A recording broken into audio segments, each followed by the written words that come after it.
kill this business and create wild success for your life. I want to speak to you like this, that like if I don't want to say this, but I got to say it. Haleigh, I want to do this like if this was the last time I ever got to talk to you about creating something, success. Brandon, Spencer, it'll be the same thing if I'm talking to Emily Katz or Tariq, Tariq. Man, I'm saying that better, Tariq. If it's everything I can tell you in this limited amount of time to how to become successful. I want to make it count. I will say something crazy, I'm sure, because it's me and the way I grew up. But I want to just be very deliberate and tell you what I know that I've done to create anything that you see, the jets, the homes, the guns, the family, the stuff, the concrete drive. I mean, it's just stuff that we've created, legacy, my relationships at NC State, the presidents of insurance companies. How did that happen? Seemingly just plain luck, being in the right place at the right time. I want to tell you how I've seen that play out in my life. It's funny, Tim Goad was telling me about a speaker, one of his, best friends, mentors, and he said, Andy, he's got to be one of the boringest speakers ever in the history of the Amway Corporation. And he said he handed me a tape one day. He said, Tim, this is some of my teaching. If you can stay awake through it and listen to it, you'll get a lot out of it. And Tim said it was a real struggle. But it was a lot of information and how wealthy this guy had become through that business, which to me is a miracle. How is that possible? He must be really good. These are things that I know that work, things that'll make you look lucky, things that'll make you be in the right place at the right time, things that'll help you over obstacles, things that'll help you forget wrongs. And what is it? What is the things you're supposed to let go of? Wrongs, wounds, and what? Worries. Worries, wounds, and wrongs. These are the things that'll help you get over that, because that's something you need to get over and move on. We don't have time for those 3 W's. Because what I'm trying to do now in my life is to do things that last. I know what works. I'm trying to do what will last. Legacy. If I'm gone and Marcus Richardson or Joe Walker, if they're not saying and doing and continue on, then you don't last. Like you're forgotten quickly. I know I will be forgotten. I just don't want it to be too quick. All right.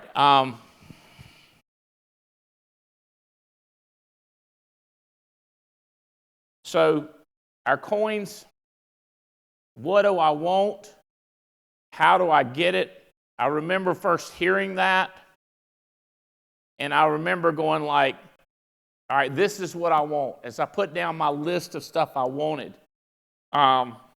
it's funny because this guy I know, he's something else, but I'm going to tell you what. He said, let me correct you on that. And I said, all right, shoot. And he got into need versus want. He said, people tell me what they want all the time. I want to know what they need. And, okay. I don't need a Ferrari. I just wanted one. So I didn't say nothing to him. I let him go away, and he said that was free of charge. I was like, it's worth what I paid. You know who I was hanging out with. You can figure out who it was. What do I want? This is what I wanted, not what I needed. I don't need a legacy, but I want a legacy. It's stuff that desires, things that I wished for. I wrote down And it is crazy. It's such a contradiction. Somebody at the lunch table said, what did you think about? Like, did this unfold like you thought it would? And I was like, oh, no, I thought it'd be like 100 times bigger by now. I'm like, I don't know how it's so little. And, but it's bizarre because I never, ever, ever dreamed of buying a jet or an airplane, a King. I never dreamed of that. So I've got 2 of them. I never would have conceived of that. But I just thought it would be, 10 more people making $10 million a year. So I thought we would have a Coliseum of 30,000. And to be clear, I am still convinced I didn't give up on that. We're going to make that happen. We're going to make that happen in the next 2 years. Yeah? Because then we get other people making $1 million a month or $2 million a month. And I'm like, that's what I want. I don't need you to make $2 million a month, but I want you to, baby. Sometimes I think I want you to more than you want to. And then how do I get it? So the how stuff, when I look back, sometimes I use the thing, I'm like a baboon up in a tree, and I can look down because I've been through so much stuff, and I can say, hey, this is what happened. This is where I got the briars. This is where the tiger bit me. This is where I got water. This is where I got fed. This is where I got them huckleberry things on me. So I wrote 2 books that I like the most. This one took, 7 or 8 years. And this one took about an hour and a half, something like that, 3 hours. Me and Mac. But these are my favorites. I'm going to spend more time talking about this one. So my boys, my men that have been with me 20 years and 25 years, 30 years, think about this. We used to talk about these 8 like it was everything because we knew that it was. So I wrote a book about it, and you guys endorsed the snot out of it, and we've sold hundreds of thousands of these, but we quit saying it because we had it in writing. We didn't have to say it. And so I thought about that a lot, and I go like, I don't regret writing it down, but I do regret not having people memorize and do these 8 steps. I know without a shadow of a doubt that these principles work, and this is what has got me, has accomplished as much as I've accomplished. So I don't want to leave out this that Marcus said. I really believe that he's going to help us create what I've wanted to create, not needed, but want, desire, just hope for other people. Because like when his talk, I was thinking, I'm ready to buy a ticket for the next event. Yeah. I was like, man, I'm gonna get more people. We got to have more. Like my immediate group, my friends, they got to have more people, and I got to get the Yankees having more people. Like we got to look at how many lives we can change. He got me thinking about it so quickly, and it's the way he talks and the way he builds it up. And he's even got me talking to my friends differently, talking to Andy Riddle differently, talking to Adam Katz differently, talking to Brandon Manley differently, changing quickly, and then got me to thinking about these 8 steps, like how crazy it is. So next thing, people say, how did you get like you are? And it works like this, guys. You are a product. You're a reflection or a reaction to everybody you've come across, which includes books, audios, seminars, parents.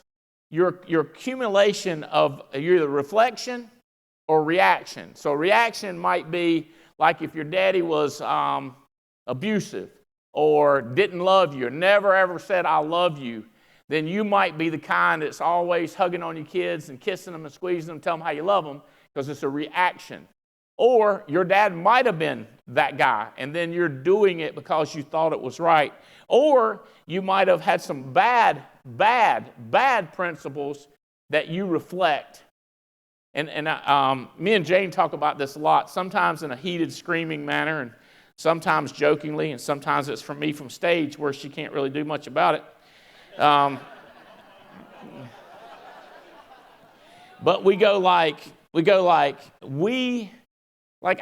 I fight, reflecting some of my things that my mother does and did. Like at the table, as soon as Adam Katz left, I had to tell them a quick joke. I was like, now that Adam's gone, let me tell y'all this. And I was like, that was a reflection of my mom. You tracking with me? Reaction of my mom will talk around in triple circles and never get anywhere. And so I'm a get to the point person, like a reaction to that, not a reflection. Although at times people, they think I'm doing that, but then next thing you know, I'm right back on track of the subject. I'm just looping around. So your reflection or reaction of the people you've dealt with and that are closest to you, the people that let them into your life. Okay, so to get you to the 8 steps, let's think about this. I grew up in a family with no real education. To this day, I'm not sure how good my mom reads or my daddy could read. I think they can read to get by like a driving test, but I really don't know how many words they know and just the interpretation of the written word. But I know this, my dad was the hardest working man that I ever knew. This is a very emotional picture right here that they're putting up there. I'm the one behind. My brother's 3 years younger than me. That's Alan, and that is George Albright. And he was a farmer, a carpenter, a mailman, worked 24 hours a day, 7 days a week, sun up, sun down.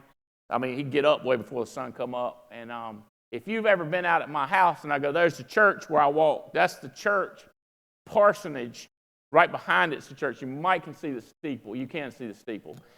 And that's the view, and I love it. That's still where I live. Dad built the house for $10,000. And me and Jane that's still home. But if the IRS is in the house, Florida is home. 6 months and 1 day minimum. Last year it was more like 9.5 months out of 12. But so I want to get so I grew up with that hardworking man. I love my mother. She's an interesting person. Knows like one of the best joke tellers and storytellers of anybody I've ever heard in my life. Including some of the craziest comedians you've ever heard. I'm like, Mama's right up there with them. And more offensive than most, and more divisive, and she's just funny. And she don't care. She give you the shirt off her back. Just the nicest.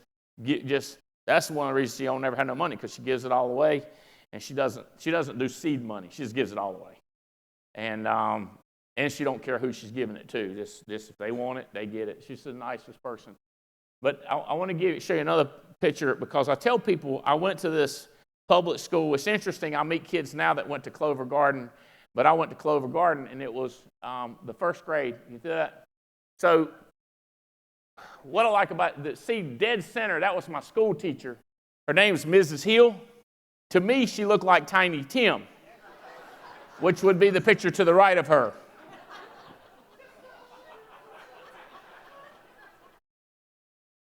I was frightened. I could not read. It was a lot of people. The big boy, right in her right hand. She reached her hand and slapped him on the head. He's local. I will not say his name. I swear that booger will eat boogers like nobody ever seen in my life.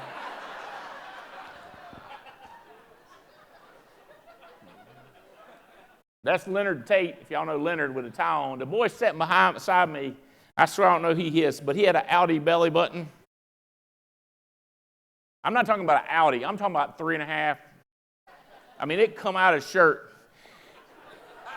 And that ain't what scared me so much. It's just when them other kids would hold him by, swing him around, I'd be like, it's going to come off. And I couldn't read. And they were crazy. It was crazy. Like, I just couldn't get over it. A lot of other stuff happened. I was just very scared, struggled a lot. My parents couldn't teach me how to read.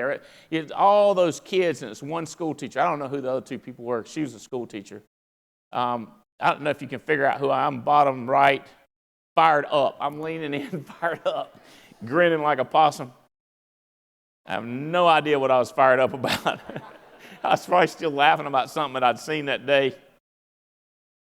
So I remember a lot of crazy stuff, but the next year I moved to Alamance Christian School. Can you do the Christian school? So here's where I found out I was going to hell. And everybody else could read. And the school teacher's name was Miss Tester. And it was nuts. So I got saved. So I had eternity fixed. Miss Tester taught me how to read. Now I just needed a reason to read something. I didn't read a lot after I learned how to read, but I knew how it worked and was able to get through the rest of school. So, it's funny because like literally I remember not being scared to die after that. Like, it's just one of my least fears is dying. I'm not big on getting hurt. You understand, like driving cars? I'm like, I don't like it because everybody gets injured. Plane crashes, you're gone. So I'm big on flying my jet, not so much on driving because people get put in hospitals. Not many people plane crashes. They go to hospital or get an arm cut off or nothing like that. So I remember, I do remember this when I was little. I was always thinking about how to figure out how to get money because Mom and Dad would give me money. Like I was like, you could trade this stuff for anything if you have enough of it. And so any way to figure out how to make money. One of my first exciting pyramid schemes was goats. And we raised goats, and it was kind of crazy because I found out you could just put like a couple of nannies and a billy, and then if you get like 8 nannies and a billy, you get a bunch of babies, and you can take them down to the stock market, and they'd give you money. I thought that was the craziest thing in the world. Like, I didn't have to do nothing, But every time, and I know this, I figured this out. They always had babies.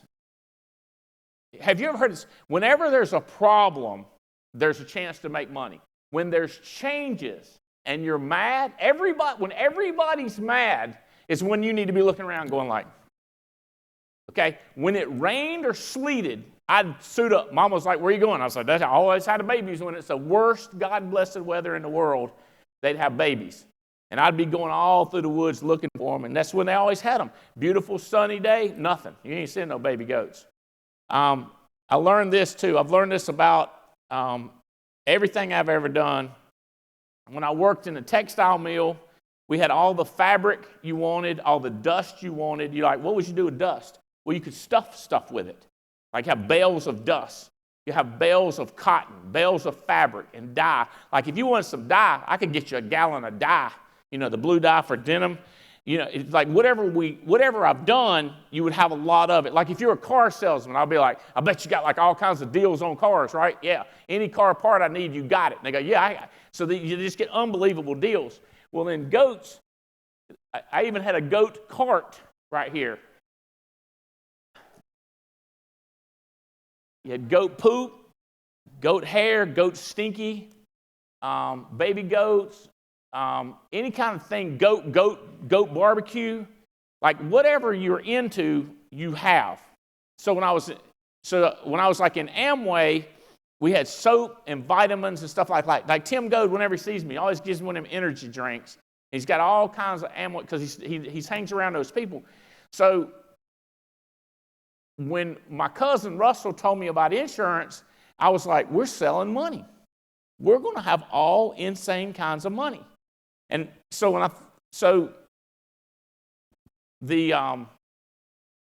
people, I hear this a lot. We're in the insurance industry, and I go, I guess so, but not like most of the industry they're just one-off doing the deal. I feel like we're in the people business, or we're in the money-making business, not the selling insurance business. Don't get me wrong. What we do is so valuable to people. But then so is soap. You know what I'm saying? Like, you don't want to be stinking people all the time. You know what I'm saying? Or if you was in the deodorant business, or in Amway, we sold makeup. We used to stay down in Dunn, North Carolina.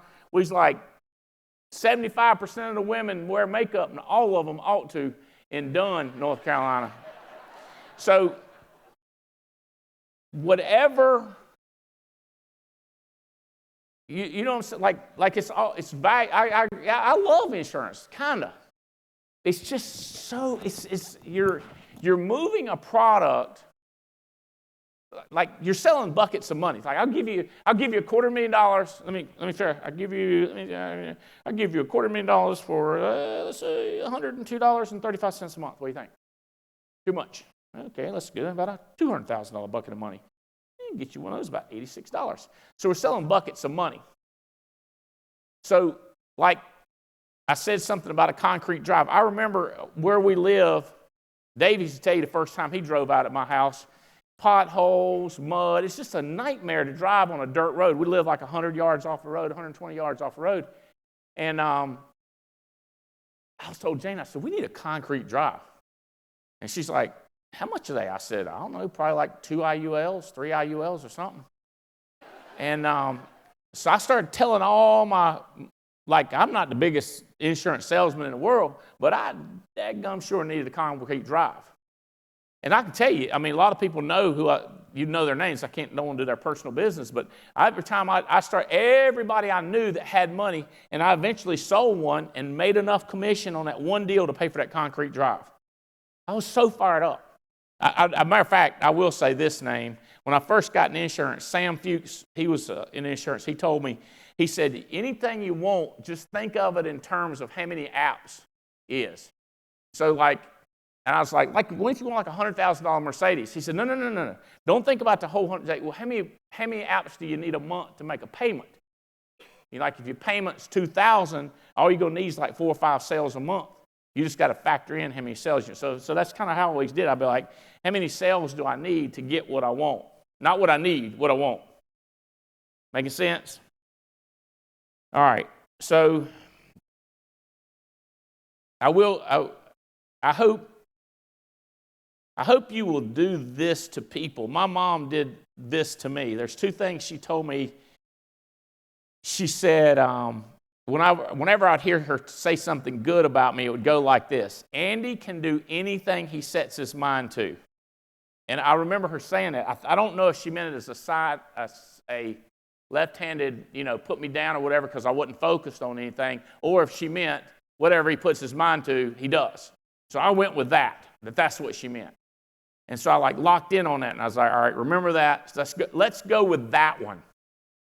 You know what I mean? Like when somebody says 8 different things, you can pick which one you can believe. Like, oh, this stuff, that's something. But that one I'm going with. So I hope you will do that to people. I've tried to do that to a lot of people this weekend. I try to do it when I'm traveling. I'll be like, based on your competitiveness, Andy Riddle, I think that you will make millions and millions of dollars with us. You can't argue with that, right? And I would say, Angela, based on how good you are with people and as much money if you made different things you've done, there's no reason you shouldn't be able to get 150 people doing this business because you're a very influential person. So you pick out things that they can't argue with and just say them, and if you can get them, and if they'll pick that and let that stick in their mind versus, I don't want to get the negative stuff, but somebody says something negative to you, and then you repeat it over and over again. I'd like to just kind of go yeah, I don't know about that one. So I'm looking for one I go with. Here's another one she said about me, is that boy don't start anything he don't finish.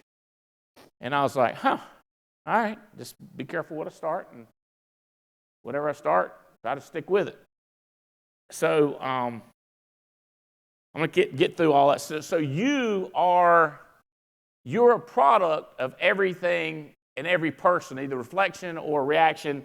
And but you get to pick You get to pick the things that you let in and believe, and the other stuff you can write off.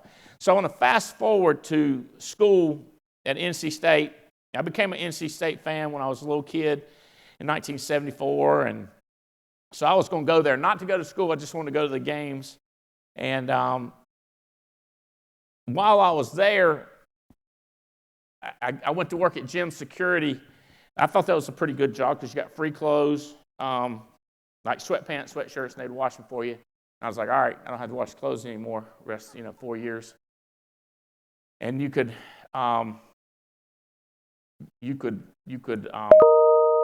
supposed to check people's identification as they come in, but you could pick those that you stopped. So I had a pattern. I'd pick the ones I wanted to meet and stop them. The other ones I'd be like, going,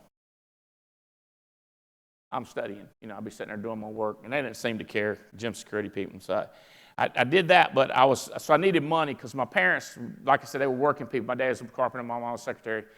And so I'm trying to figure out how to make some money, and Mama called me with this money-making scheme, and y'all got to work through this. If y'all are perfect, you're going to really not like me and trust me after this if you're perfect. And I have had a speaker coach. He says, you've got to quit telling that. I said, bro, you don't understand. That's got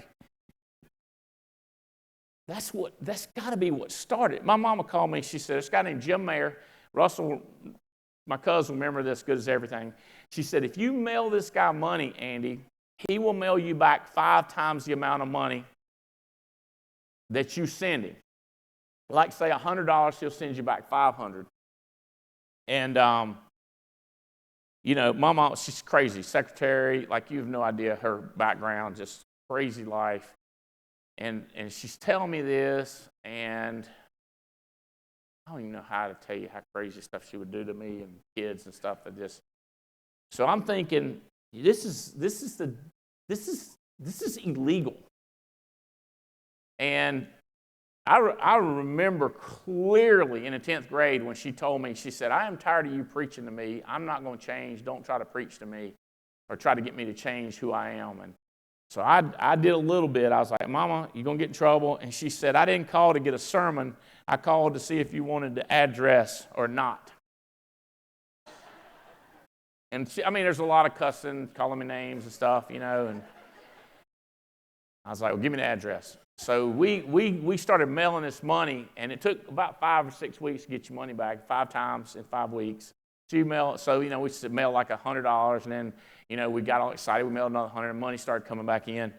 And people asked me, what did you want to do when you get older? And I really didn't have anything that I wanted to do, like job-wise. I couldn't think of anything.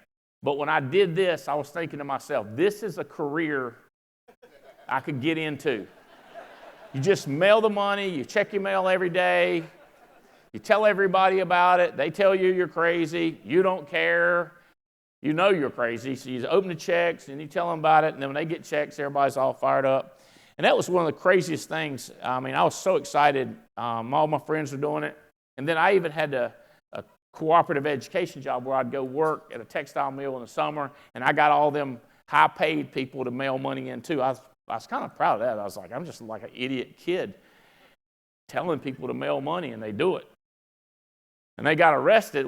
My man got arrested, they were mad as hell at me. And I was laughing because I was like, what are you going to do? And they're like, we'll get the money out of you. I'm like, I'm a kid. I ain't got no money. Getting blood out of a turnip. That ain't happening, bro. But it was, I can't, I love this business, but there's more work involved here than there. That was so much fun. And when they arrested me, he had $3 million cash on hand. And Aunt Scotty, Marshall's mama, she called him, and when the FBI and everybody was there, and he wired her some money. Right then. He's like, let me go over there and wire her some money right then. He was the nicest man. I never met him in person, but on the phone and stuff, it was just, I loved him. But, when he got out of prison and started back, I was like, nah.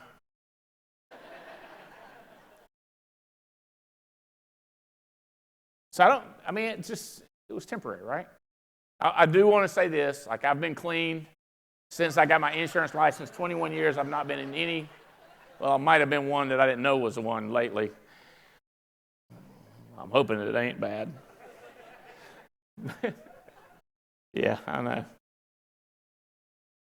I do want to say, so as a kid, I remember this. My dad had a complicated, like the short story is the guy that my dad was born to didn't have any money, so he gave my daddy to another guy. And he's like, y'all take care of him, you know. And so that was confusion as a kid because I was like, granddaddy didn't have the same name, and then he had this other guy that he liked a lot called Daddy. One was called Daddy Lon, and the other one was called Mr. Albright. Well, Mr. Albright was the same name as we had, but Daddy Lon had a different, it was confusing. And apparently his daddy had kids from 3 different women.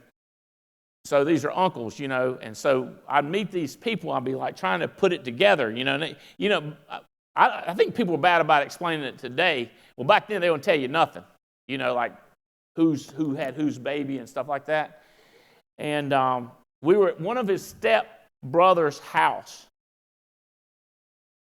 and Thornton, what's the guy's first name? It was Joy's husband. Harold Thornton. He said Harold paid $40,000 in taxes this quarter. And I was like, what? I was like, find out what he does, Daddy. And I was like 9th or 10th grade. I was like, what does he do? And I'll tell you what he did. What he did is he was the first one to invent one of these drive-thrus where your car goes right through the building, and you just get your beer, put it in the window, and ice. And I was like, oh my God, I want to pay $40,000 a quarter in taxes. Like a lot of people think that's bad. I was like, man, I don't know how much money you got to be making to pay that many taxes, but I bet you're making a bunch of money if you're paying that kind of taxes. Harold was one of my heroes. Every time I'd get around him, and he was, made me cry thinking about him. He was a good guy, hustler. He was a hustler. So I think about all these influential people that have been in my life or your life.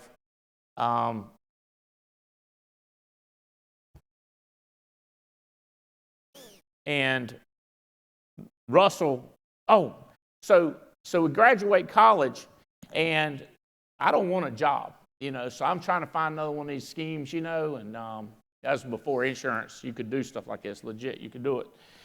And I had to get a real job, and I remember going, oh my God, I know this is not what I want to do, but I was in love with this girl that I'm still in love with, and she was, she's telling the agency manager, she's not materialist, no, she don't care anything about money, but she's big on having a house, big on having a car, big on having the temperature that she wants in the house. You know, just big on, I don't say stuff, but just, you know, she's not big on inconvenience. She's bigger on convenience, which I know costs money. So I had to get a normal job. She was a school teacher. She was a school teacher. And I was still thinking, I got to find something, get out of here. And that's when one of my girlfriends, Veronica Hedges, I saw her at Sherry's Bakery drawing these circles. I was like, I'm getting in that, whatever that is. And she's like, you're not getting in that. I was like, I'm in. She said, you only know what it is. I said, it's a pyramid. I know a pyramid when I see one. I've been in a bunch of them. What I'm trying to figure out is when is yours going to get shut down? Can we get in and out quick enough? And then she was like, I got a legal business. I said, you got a legal pyramid. Somebody get ready to make some money. And she was like, it's legal, it's Amway. And I was like, I'm in. She's like, nobody wants in Amway. I said, I want in Amway. I want in it because I want a legal thing where you can get a lot of people. And so we got in that. Matter of fact, I told her, I was like, where's the next meeting so I can bring people to it? She's like, how do you know there's a meeting? I said, all pyramids have meetings. Like, don't you know nothing? Had to go to Fayetteville. It was about 45 minutes, and I was like, I'm going to get me some people. She said, you got to come see if you like it first. I was like, I know I like it. I can see how it's shaped.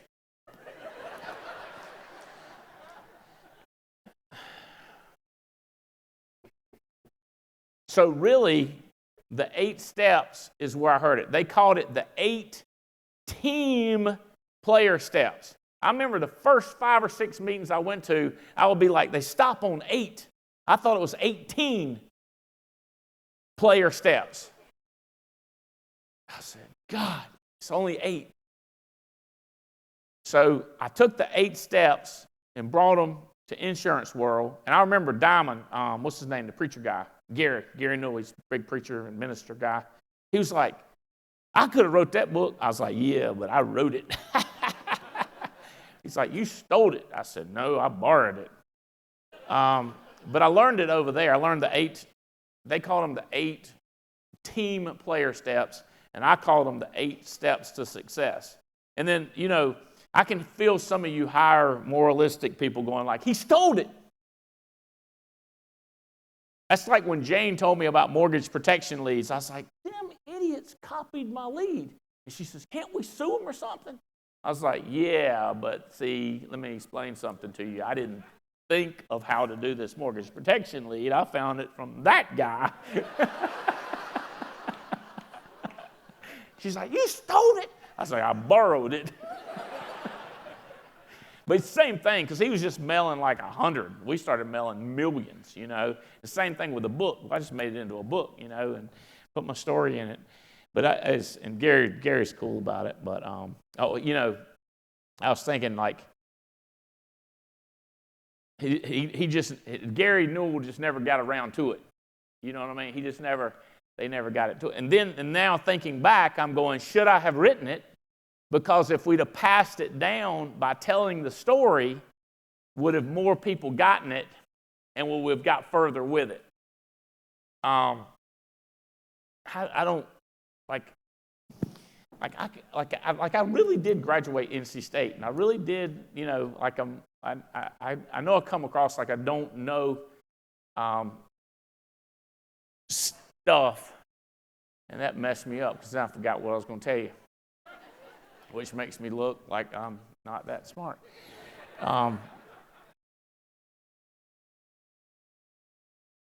Thank you.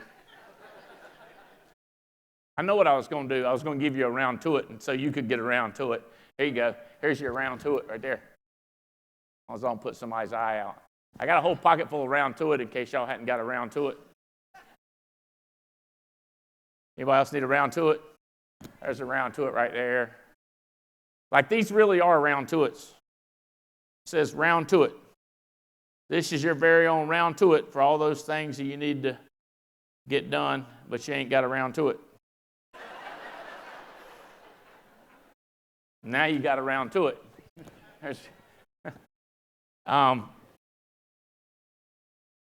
So we built.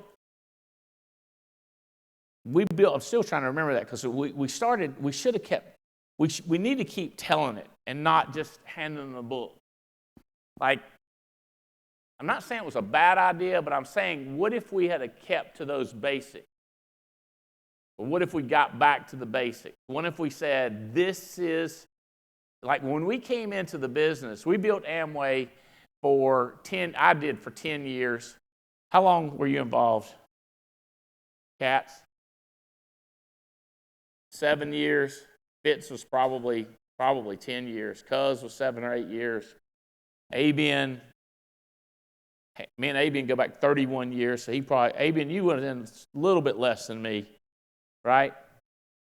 8 before you got Leventovich. How many years did y'all do Amway? Did y'all hear these 8 steps? Yeah. So you think we did it, and this was the easiest thing we've ever done in our life, right? So when the World Ventures guys came in, I was like, please, I know what I was going to say.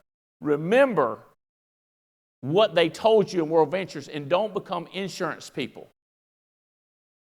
And insurance people, they hire somebody and they wait until they do it before they get somebody under them. I'm really trying hard to remember this thing that I almost forgot. I've got it right here, so I'm going to tell you.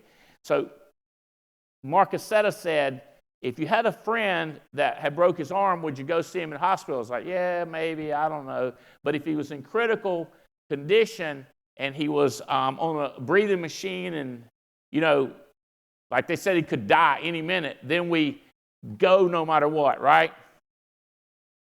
So if we hired people, Joe, and we took that attitude, like they might quit or die, then we'd work really hard to get underneath them and hire more people. Make sense? Okay? So that story, they called it Score in 24. We called it, what would we say? Like we were like, as soon as you get them in, you ain't got a leg until your leg's got a leg. All you got's a nub. Remember that?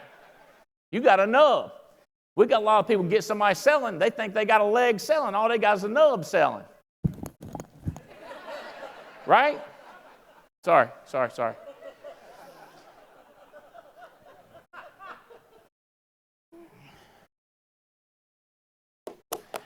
My hardest thing is it's not, everything relates to a joke that Mama told me. Or 6, and you can't tell none of them.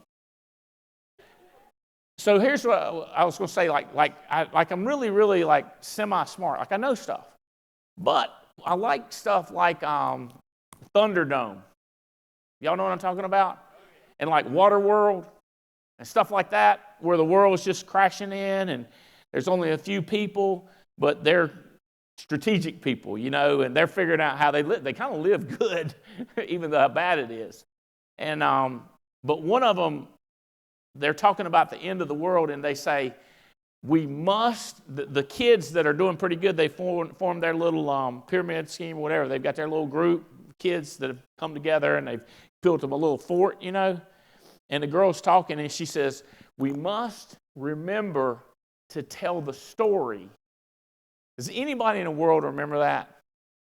So we must remember to tell the story of how we destroyed the earth and how everybody went to war. Because if we don't remember how it happened, then we will repeat the mistakes. But she was real mystical about it. So what I'm saying is, what if we forgot to tell the story, Riddle, about the steps, and we just hand them the book? Now, I can't even remember what's in the book, and I wrote the book. And I thought something was wrong with me until one day I was reading the book. Now, this I remembered. What it said is, we forget stuff at an astounding pace. And I was like, amen, brother. But if we read it and reread it and review it and tell that story over and over again, it becomes like a track in our brain. They got all these psychological things. It becomes a track in our brain that we remember it. So what if, Davies, we almost threw the book away? But we got the book, so I can transfer that knowledge, but if you can get people to say it. So if I can't remember, I'm reading stuff, circling it, highlighting it, going, oh my God, it's an incredible quote. Oh my God, I can't believe I hadn't used that quote before in my life. And like Helen Keller. The only thing worse than being blind is having sight but no vision. I said, oh, that's good. Oh, like I ain't never read it before. I wrote it, for goodness sake. Helen Keller. I quoted Helen Keller. Way to go. How about this one? Commit yourself to lifelong learning. The most valuable asset you'll ever have is your mind and what you put into it. Who's in your life? Who are you listening to? Whose audio are you listening to? I was feeling good about myself earlier. Marcus said, I was like, everybody's coming up to me telling me, listen to that SoundCloud. You've been giving it out. That was brilliant of you. Giving out my audio. I was like, that's right. I did that. You with me? I'm putting as much a set of thinking as I can into you. Because I'm knowing he's going to be here. I'm like, Spencer, have you listened to it? Like I'm checking up. Like here's something, I do say this a lot. I've memorized this is expect what you inspect. And people know this. Like if I ask you about something, I will inspect. I'll check up on you. But so many of these great quotes, I just forgot them. I forget the whole story, but then when you come back to it in the 8 steps, you come back to them like, oh my God, I need to tell Spencer about that. I need to tell whoever about that. Okay. All right. So these 8 steps. Let me tell you my favorite part about the 8 Steps book. It almost has nothing to do but the 8 steps, but it has everything to do with it. I asked J.L. Williams. I mentioned Richard Montez that Aceta listens to, and Brian Adams says he donates a lot of money. And y'all know that I love Tim Goad more than, like, it's just incredible. But this is a missionary that's not, this guy J.L. Williams. He's just, Dr. Williams, he's just a different sort of a dude. Can you put that up? Let me read this to you real quick. This is my favorite part of my book. I didn't write it, and I didn't write it for him. And you can read it and go like, no, Mac didn't write it, Andy didn't write it, J.L. wrote it. J.L. was the kind of guy, I'll be like, J.L., I'll let you talk to my people, but don't tell them they're all going to hell if they don't get Jesus. We're trying to get themselves some insurance, and maybe some of them get saved, but I don't want you to scare everybody off early. First thing out of his mouth, every single time, let me tell you about Jesus. I'll be like, calm down, bro. He didn't care about money. He didn't care about nothing except heaven. And I loved that. I bet his house ain't big as this stage. He gave everything away. We've had people from all over the world, preachers, missionaries, come in here with him, and he'd do his worldwide conferences.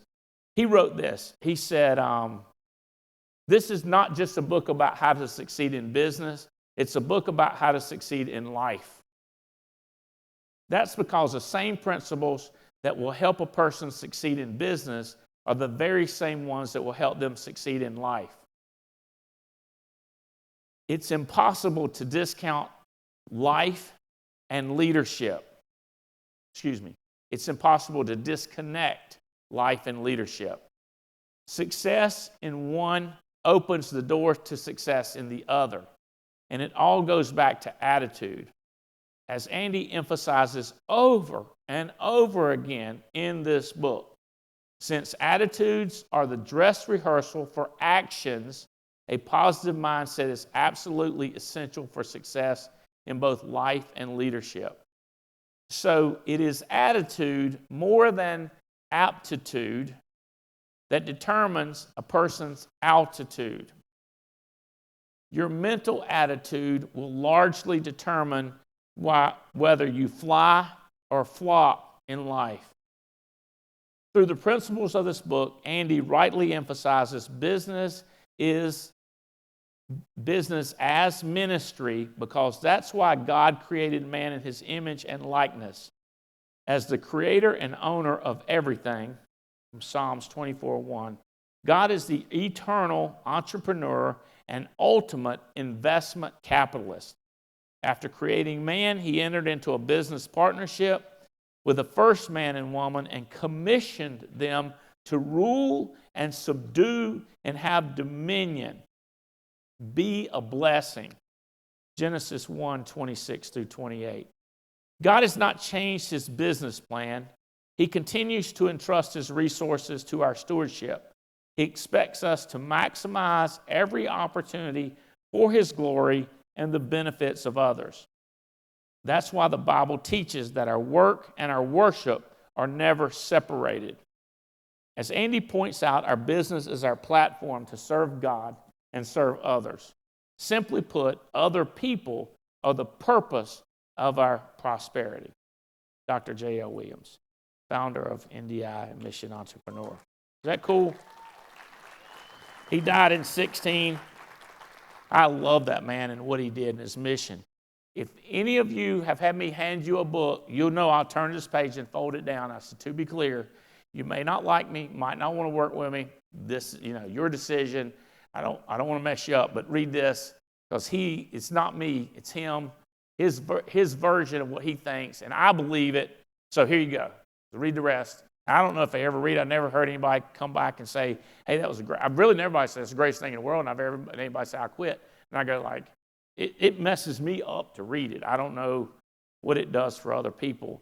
But, and there's so many messages in there, because I know so many people that they're able to separate their church and what they believe in and their total business. And I've never been able to do that. It's like when people say to me, it's just business with you. I said, no, it's personal. You're like, you're my friend and you're making me mad. And it's my wife and my children and my buddy Mike Leventovich and my buddy Fitz. And and then they go like, it's just personal with you. And I go, no. It affects my money. That's business. If it affects whether I can fly first class, that's, to me, it's almost like if y'all have ever heard Gay Gode's definition, she says, men are emotional like a box. Like they can put the kitchen right here and the bedroom right here, which makes perfect sense to me. Just because we're arguing over here don't mean we should be arguing over here.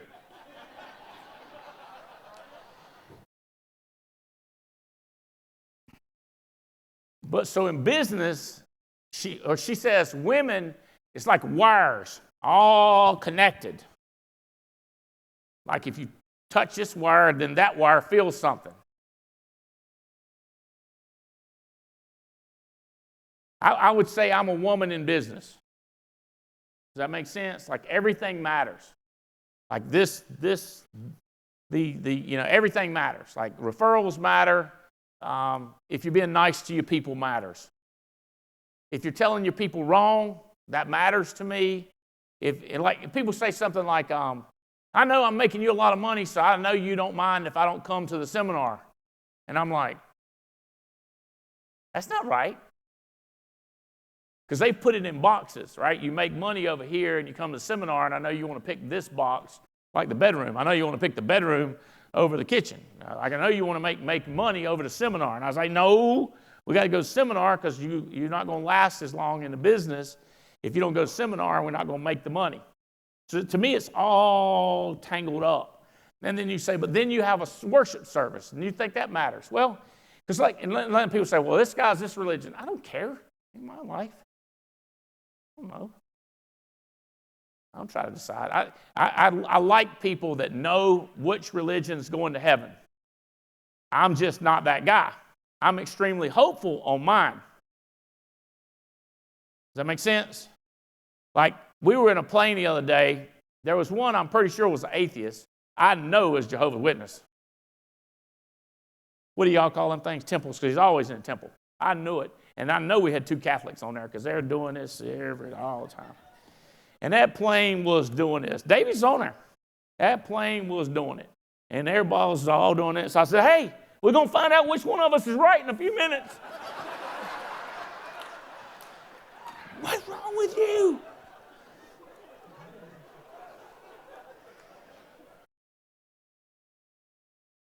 I think I'm right. You might be right.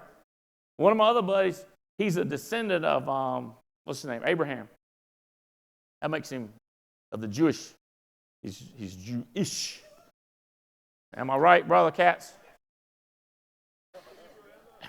And my buddy goes like, he ain't going to heaven. I was like, I hope he does.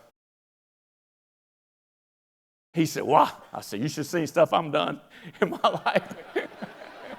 I'm hoping for a bigger window than you are. He said, he needs to believe in Jesus. I said, I'm hoping he gets in no matter what he believes, to be honest with you. And you know what I mean? Like, they're so sure of everything. I'm like, I'm a believer, 100%. We're just going to find out in a little bit, So how's that? So in other words, I'm not mad if you don't believe what I believe. I don't care. It's not like my life. On the other hand, can you realize that we all need to be better people? right? Because I haven't named, even the atheist thinks she's supposed to be a better person, right? By the way, to me, that's the guy with the most faith. He ain't picked none of them. Like, bro, you ain't even going to win by luck. You know what I'm saying? Like, you sure that none of them are right? All right, I'm cool. Like, I hope you're right too, but I'm going, bro, it's a lot of people thinking you're crazy. So, you see what I'm saying? Like even he or she wants everybody to be better, and then all these stuff want people to be better, like get them along. So we go further. Now, I love this analogy. If if you take 2 railroad tracks, there's 2 different ways you can go. You could be like real slow, or you could be like ready, get set, go. And you just run down and get as far as you can get, and you get further. Or you could do this. If me and Jane Albright will just hold hands, or me and Paul Roberts will hold hands, or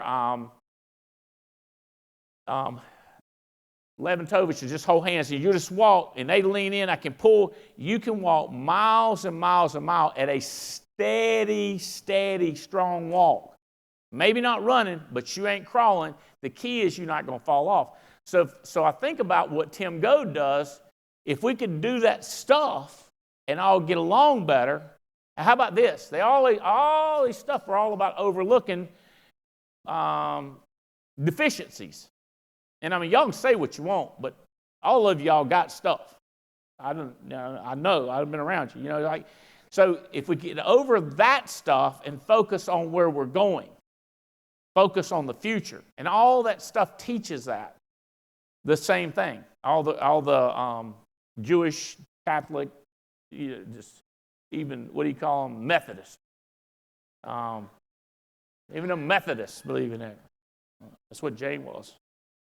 They don't believe in the big churches. I can tell you that. In the little bitty churches.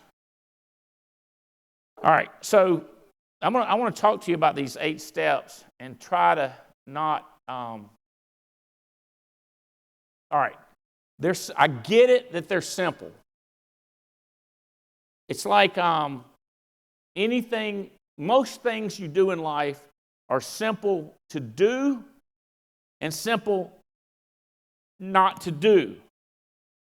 So I'm going to try to take it and say, look, if I can be a person of influence in your life, and I can influence you on these 8 steps, like I would say venture to ask any of these people on stage, the VIPs, is like, do you really think that if I committed to those 8 steps, because you've heard me say this, guarantee you 6-figure income from the time you see these 8 steps if you'll do them.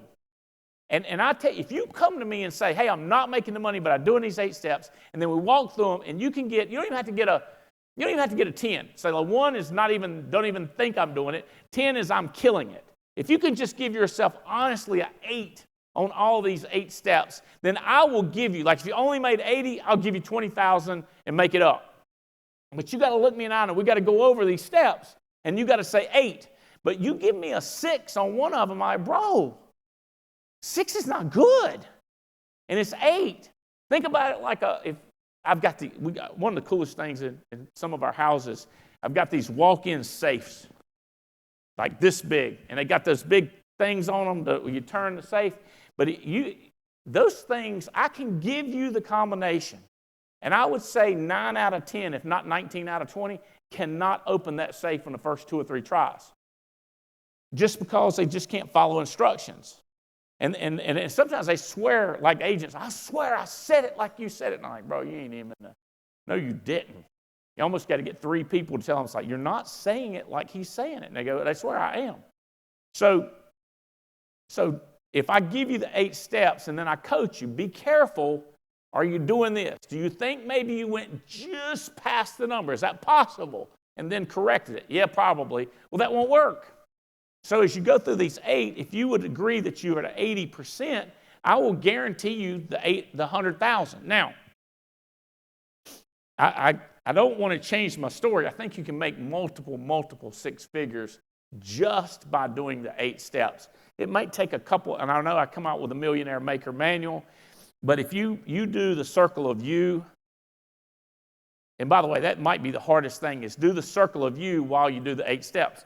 Because everybody can tell you who ain't doing the 8 steps, but very seldom can they tell you inside of the circle what's happening. Because you are inside of the circle, and you can see what everybody else is doing wrong, but it's hard to see yourself. And that's why you need good coaches that go like, you shouldn't say that word again, Mr. Albright. I'm trying not to say that word. You with me? Like somebody looking in, because I see what you're doing. The question is, can I look in and see what I'm doing? Does that make sense? On doing these 8 steps, can I just get a little bit from my VIPs? Stand up if you're like fanatical, believe me. If we could get people doing these 8 steps, everybody's 6 figures. Does anyone question that? Not at all. My wife don't know if you can make 6 figures doing it. You don't have to stand up. I was just kidding. My bad. What was I thinking? All right. I didn't mean to put pressure on y'all, but okay, thank you. Thank you for that. I feel better about it. Feel better about myself. Okay, so let's do this real quick. Personal use. Does there anybody think that you own more life insurance than I do? Want to bet? Okay. So then let's go to Riddle. Anybody in Riddle's team, you think you got more life insurance than Riddle? Let's go to Leventovich. You have a group. Are you leading your group? How about that? There's 100 different ways to look at it. Does your children have it? Does your mama have it? Have you read it? Personal use. Is your circle of you and your wife and your kids? How about your mama? How about your daddy? All right. Number one person to argue with. Oh, I love this. In the book, I cracked up when I read this. I didn't know it said this, but listen to what it says. It says, yay. It's worth it. The 8 steps to success begins with integrity. I was like, it does, don't it? And then it says, integrity establishes a baseline and a firm foundation for everything you do. I didn't even know integrity when I wrote the book. But it's everything in there about integrity. So understanding the products. A lot of people think they know more about the products than me. And I'm happy for you, but I don't think you do. I just don't think I talk about the products as much as you, but I know my products and I own my products. It's integrity. The first person you need to outsell is yourself. There's a self telling you not to buy more. There's a self telling you that you need to buy more. You need to get the person that wants to buy more to win the argument more than the person. Your mental blah, blah, blah. You need to get good at overcoming. If you can overcome yourself, you'll be able to overcome a lot more people. Zig Ziglar is really big on that. Oh. This is for my VIPs. Ooh, I thought about this when I was planning it. I was like, I'm going to work on you a little bit. So where's Chris Norris? How many of you know what blue leaf is? Do you know what blue leaf is? Raise your hand if you know what blue leaf is. Aha.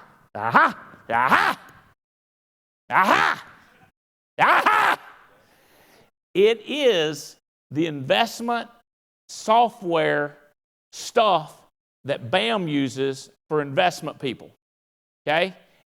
And it's free. You say, yeah, but don't I have to put some money in there? Nope, you just got to get signed up. So Chris, get it out to all my people, and then you get it out to all your people. And then I'm going to tell you, once you get it set up, you're going to be like, I'm going to get me some money in there so I can see how that looks.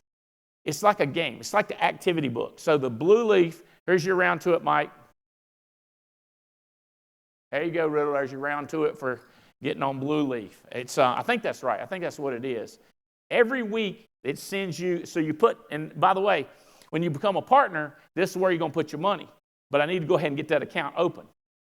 You see what I'm saying? It's another person. I'm always thinking personal use, right?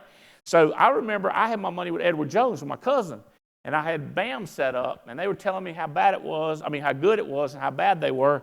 And I was like, y'all are just trying to sell me. And then I was like, wait, That's our company. What's wrong with me? And then they were showing me how much better it was, and I was like freaking out, going like, what am I doing? Then my cousin got mad because I moved everything I had out of Edward Jones into BAM. And remember how happy I was. And my wife was like, don't you just want to leave him some? I was like, no, I don't want to confuse him.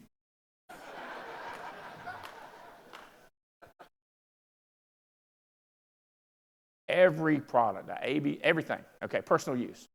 So it's easy. Do it. Talk yourself into it. Think about it when you hire a new person, getting their insurance quickly. Number 2 is work. This is the one I almost want to put it last, but it's number 2 in the book. Okay. Oh,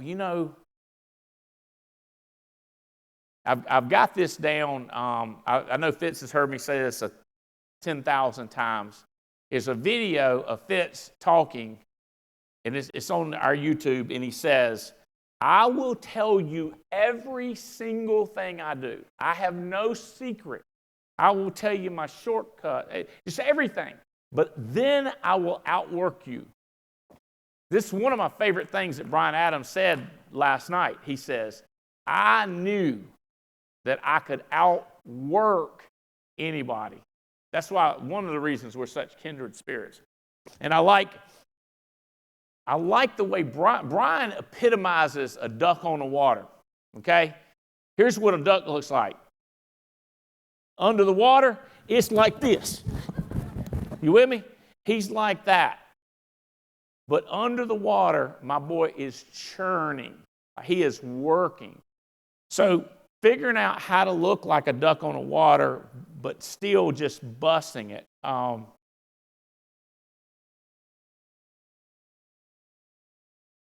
This is in the book. I remember telling this story when I was, in my early 20s in Amway, opportunity is often overlooked. They go like, I go, that's a great opportunity for you. And they go, that's an opportunity. And I go, that's an opportunity. The problem is it's dressed in overalls and it looks like work. You see what I'm saying? Like they think they're like, that's not an opportunity. I go, that's an opportunity. You should drive back out there and try to save that case. And they go like, you're telling me that's an opportunity. And I go, yeah. They go, it sounds like work to me. I go, let me tell you something. You met that person one time and you got an $85 a month check. You drive all the way back out there. Their trust in you is going to go through the roof. They might tell you about $100,000 they got in the IRA. It's called opportunity, but you see it as work. I also see them, a lot of times I'll say, man, it's going to be a great story. Ooh, that's going to be a great story. Belle Krause goes to that snowstorm, goes back to that snowstorm, but she tells that story over and over again. That was an opportunity to create a real-life story that she can tell to thousands of her organization. Without that work, there's no opportunity. Seeing it as a story, seeing it as a work, the more I've lived and something goes wrong and it's a challenge, the more I see it as an opportunity, the more I see it as a story rather than work. I love the story about buffaloes and cows. When a storm comes, a buffalo, they hit it. And as the storm's coming this way and a buffalo's going this way, it minimizes time. Cows will slowly walk away, and as the storm catches them, they walk together under the storm, under the torture, under the problem, as opposed to going to the storm and minimizing the abuse that you take when you're going into work. Oh, this Bible stuff mess you up too. Ecclesiastes says, a man can do nothing better than eat and drink. I was like, couldn't we just put a period right there? But it don't. It says, and find satisfaction in work. I ain't never been scared of no work. And then there's how you do the work, the ABCD. I could do this work, I could do this work, I could do that work. A work is the best work you can do. E work is stuff you should eliminate from your life. D work is you should delegate. C work is like, yeah. B work is that's not bad. A work is we need to do that. So sometimes people look at the C work, the D work is easy or fun or comfortable, so they'll jump all on the D. And I'm like, bud, you're working, but you're like a mouse on one of those round and round wheels. Like you need to come over here and let's work over here. This will get you out of the rat race. You're just staying in the rat race. And then B is okay. And C is like opening your mail. It's like, yeah, I guess you could read your mail, but, you could get somebody else to do that. So figuring out the ABCD, I can't do a seminar on that. But you get the idea. It's work, still work. So me, when I can look and say, all right, of all the things I could do, this, I get more excited when I realize I just walked past that work, and I'm more excited about this work because I know this work gets me more of what I want, whether it be love from Jane, whether it be something good for NC State or something good for a bunch of agents. Like if I can figure out a way, I get more enthused. I get more enthused when I do something that's going to push us miles ahead than if I do something that I feel like is just, it's work, but this ain't going to get me nowhere. All right. I remember when my dad got Parkinson's, and I remember when he quit hunting, and I remember crying, and I don't want to think about it much. But he had rabbit dogs, and that son of a gun, he loved them dogs loved him, but them dogs loved to work. When he would let them go, they would lose their mind. A bunch of us have been hunting all over in Kansas and South Dakota with Mutual Omaha. They don't want you to tell us this, but they used to do that with us. And we go up there, and them dogs be like, He's like, what's he want? He wants to hunt. Like he wants to work. And what we found out is these dogs, us, when we're in the heat of the battle and we think we're going to catch a rabbit or we're going to get something, we get energized and we ain't got no fleas, we ain't got no cuts, we ain't got no worries. If you will think about it, when you're on something, a lot of your other worries go away. That's something that I've just been attracted to. I love that. I go like, all right, yeah. That's a big problem. And it's become inconceivable to me of people that pout or dwell. And I know it's irritating when I laugh. I apologize. For this, I apologize. I'm sorry. I should have better feelings and empathy. But I just get a kick. I'm like, hey, guys, I get it. Like, oh, he's an idiot. He shouldn't have done that to you. You know, if we could go on and make some more money, that'd be cool. You know what I'm saying? Like I know, it's terrible. Oh, gee. And I'm trying to make all the sounds of empathy. I know when I chuckle, I'm like, don't laugh. It's not funny to them. They've been wronged, wounded. You've got to, Tim says, you've got to give them more time, Andy. I was like, Tim, it's the biggest lie I've ever been told. We got no time. We could be dead tomorrow. We got to get a bigger jet. We've got to go to the Super Bowl. We have to do stuff. Couldn't they just quit it? He's like, everybody's not wired like you. I was like, thank God. That'd be a mess. He's like, yeah. You see what I'm saying? Like, if I can get on to the A, Joe, I get so jacked up like the doggies. So maybe that's why some people don't like work, is because they're doing stuff that they know is really not going to get him anywhere. Oh. So how many of you remember the story about Larry Walters? He's sitting in his backyard and he's thinking, the football field's right over there. If I could get lifted up high enough, I could look down and watch the game. So he went to the Army. This is a true story. Happened in 2005. Went to the Navy surplus store. Got a lounge, like a leather, like an Army lounge chair. He went somewhere and he got balloons, a bunch of helium balloons. He got some beer and a camera and a pellet gun. And next thing you know, he was at 11,000 feet in his lawn chair off of LAX. And airplane people coming in reported him to the FFA and said, look, there's a guy up here in his lounge chair with a BB gun. His plan was to shoot the balloons, and then take himself back down. But, he's thinking, I don't know how fast this is going to go down. And so they followed him and, worked it out, and they got him back down. And they asked him, they said, why did you do that? And he said, sometimes a man has to do something besides just sit around. Yeah, there you go. Larry Walters. I got to get off of work was my favorite thing. Not my favorite thing of all time, you understand.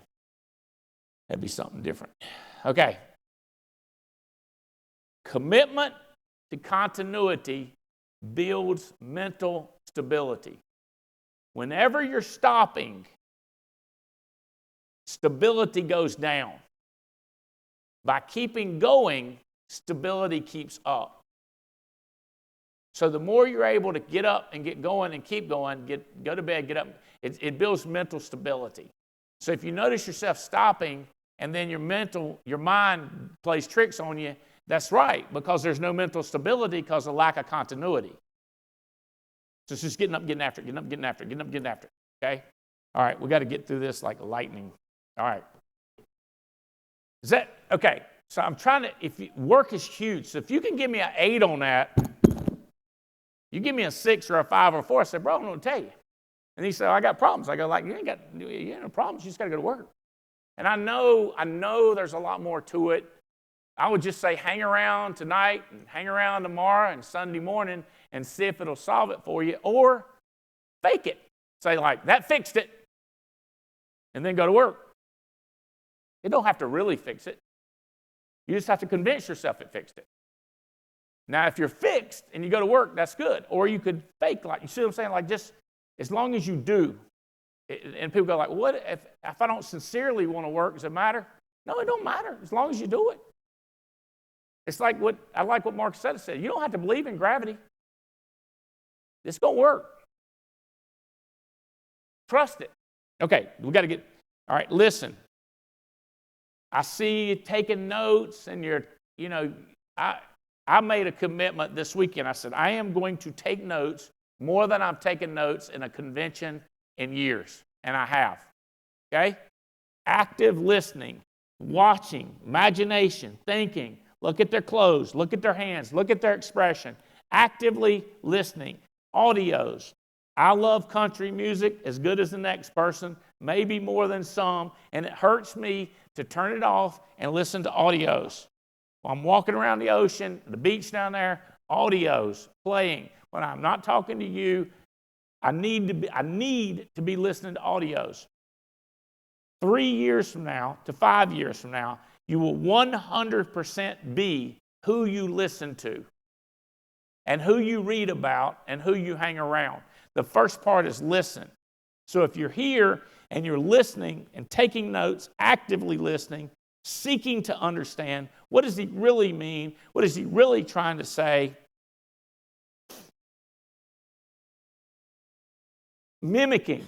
Like if Marcus said is talking, or if Terry's doing this, I'm down there in my chair doing this. Mimicking the speaker. Active ways to listen. If you're listening to audios, stop it, repeat it. Listen to the audio, and then I'm talking to Davies. I say, let me tell you what I heard. Diane, I go, let me tell you what I heard. Repeat it. Okay. Number 4, read. A person who can read but don't read might as well be a person who can't read. All the secrets in the universe are kept in libraries, and they're very safe there because most people don't know where libraries are, They don't know how to use them. And so they're never going to find the secrets. These $12 books, these $19 books. Like, here's one. How many of you ordered Who Moved My Cheese? Like right when he said that. Missy, Jane needs a copy. We need to list 15 copies. Immediate text come back. I think we've got that in the store. Check and make sure. It's only the kids' version. I'll order adult versions. Great. Boom. Done. So are you reading? Are you taking it? Have you read this? And can I see it marked up? When you actively read. Jane don't like this, but I like this. I highlight, I underline, I circle, and then when I go back, I can see the stuff that was important to me. Actively read. One of my favorite books is called Read and Grow Rich by Burke Hedges. He's a good friend of mine, lives in St. Petersburg. He's written about 50 books. One of my favorite books in the world is his, Read and Go Get Rich. No, Read and Grow Rich. And he got sued by Napoleon Hill because he used to have it. What's the Think and Grow Rich? It was too close, and he changed it. I was like, how'd you get out of it? He's like, I just changed the title. I was like, good thinking.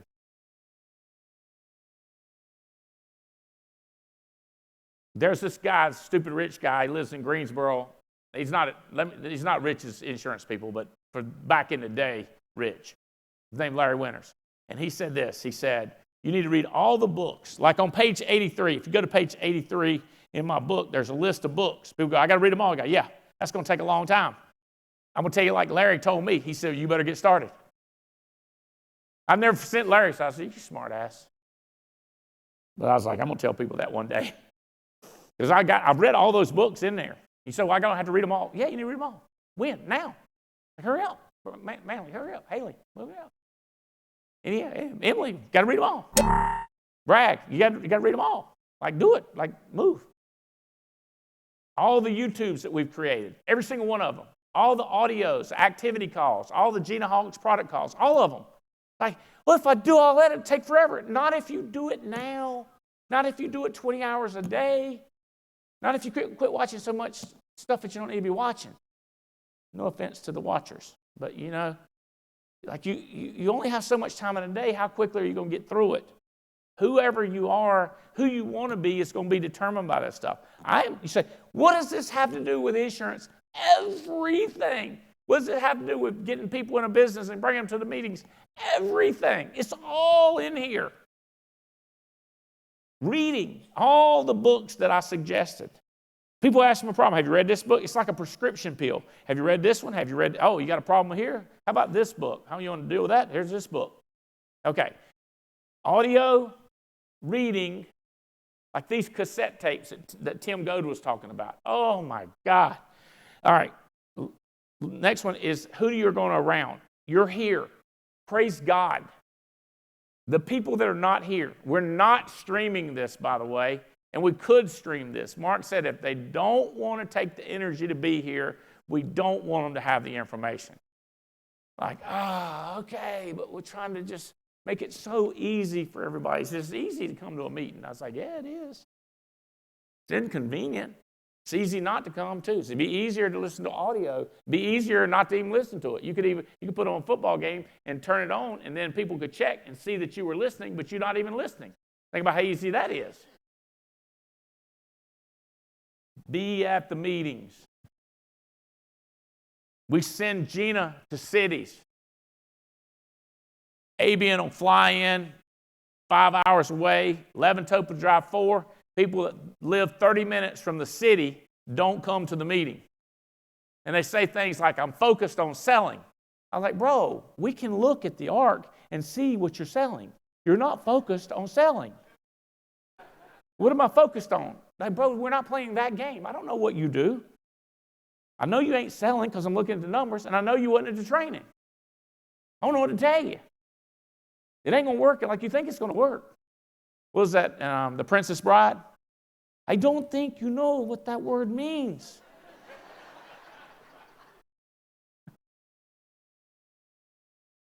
Somebody has been watching too much TV. I grew up loving television, man. If you come to any of my houses, there's televisions everywhere. I'm a big television person. All right. Coming to meetings is uncomfortable. I did it for 10 years. Jane will tell you, pregnant, not pregnant, almost having a baby. Like, all the people up front, all the hundreds and hundreds of millions of dollars, like, you just got to go. I don't even know how to explain it to you other than just do it or act like your life depends on it. Pretend like it's important. It is. It's life-changing. It's a story that you can use. How about this one? I remember one time Fitz was like, hey, man, I know you're going to be, you'll probably be okay with this, but you probably won't be okay with this. And I was like, what is it? He's like, well, my church is honoring me. And they're going to, it was a big honor. It was a real big honor. It was legit. He'd done a lot of stuff, given a lot of money. And he's like, I got to be here, there, and I can't be here. And I was like, yes, you can too. And he was like, how? I said, charter a jet. He's like, I ain't thought about that. How much does it cost? I said, I don't know. Ask your church how much it costs. And he was like, the church ain't going to pay for it. I was like, well, you pay for it. He's like, let me look into it. And I remember it was $15,000. And he said, I chartered a jet. And I'm not sure if some of his people contributed because more of them got on a jet and flew in, and we made a big deal out of it. But he was here on time. And he gets to tell that story the rest of his life. And I don't know if what he got for that extra 5 hours or whatever, but the story he got. And I don't know if somebody on the jet might have led to Diane Lampy. Like, you understand? Like everything you work, pay for, invest, if you look at it like an opportunity. But I'll never forget that dedication to the organization and being here on time, and the dedication and commitment he had to his church. To me, he showed, you say, well, who didn't he have? He sacrificed himself. I tell people, I'm not looking for you to quit doing anything for your family. I want you to do more with your family. But all that stuff you do that's selfish, you should think about. You see what I'm saying? Like, he gave up stuff for him, but he did for the church and he did for the team, and it paid off. He's a partner. Yay, partner Fitzgerald. A lot of going to meetings is ego, not going to meetings. Okay, teachable. I can talk about teachable. I'm going to tell you one story. Jane Albright started coughing, and the doctor said she had cancer. 90, what year was it? 92? 1990. And big story, big deal, could die, would go to the doctor, and the doctor says, here's the regime. I was like, all right. Jane was like, all right. He says, and he tells us about 7 or 8 times. I was like, hey, boss, why you keep telling us what we got to do? We got it. He said, most people don't do it. I was like, what? He said, oh, yeah. He said, your chances of survival are like 94 or 96%. Something has to really go wrong.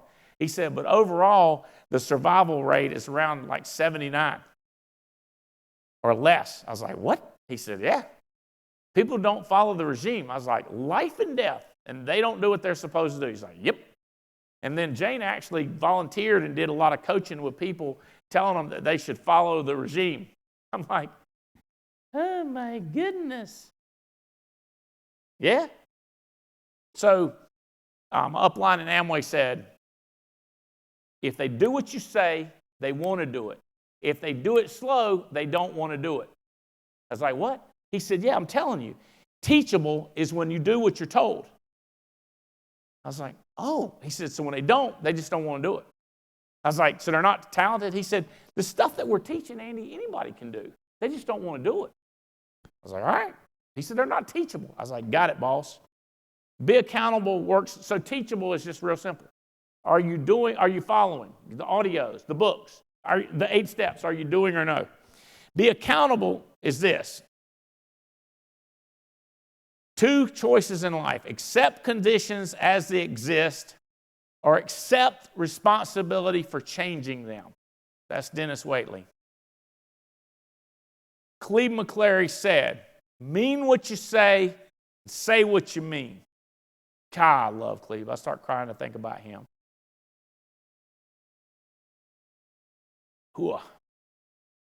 So when you write a check, people don't do that anymore. When you sign your name, my daddy was always like, when you sign your name, buddy, back it up.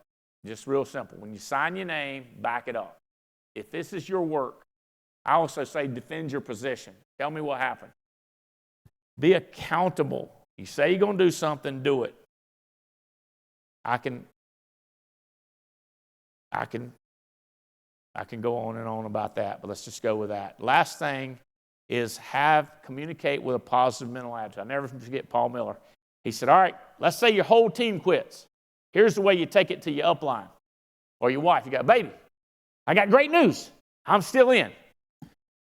Our team quit, but we're going to get some better ones. I was like, got it. What's up with negative communication? It's like drinking poison thinking you're going to kill them.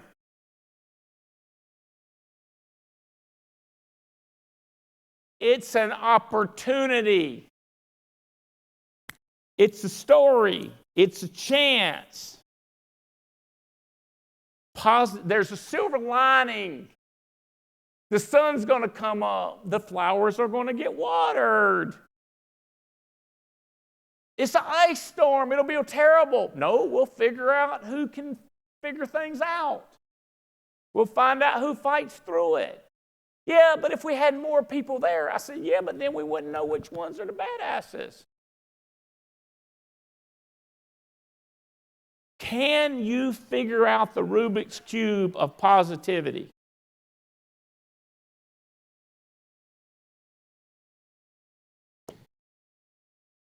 In everything we do, it is we got to keep it simple.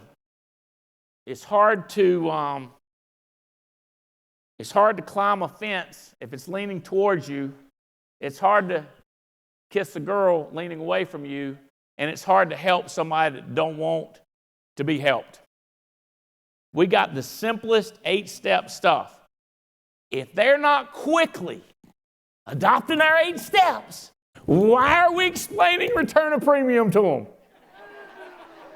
If they didn't buy a ticket to the convention immediately, why do you think you're going to be able to talk them into getting people to come to events? You see what I'm saying?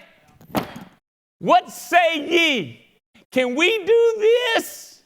Like a bunch of lunatics? I think we team up with the ARC, Foresters, Transamerica, all these billion-dollar insurance companies, our compensation, and we put our leadership team together. We listen to Aseta. We get them in front of Tim Goad. We get them around Dr. Caracas, Watkins, Jeff Wright. I think we're going to have 10,000 people in a convention faster than we ever believed possible. I love y'all. I'm out. Ladies and gentlemen, give it up once again, Integrity Partner, Mr. Andy Albright.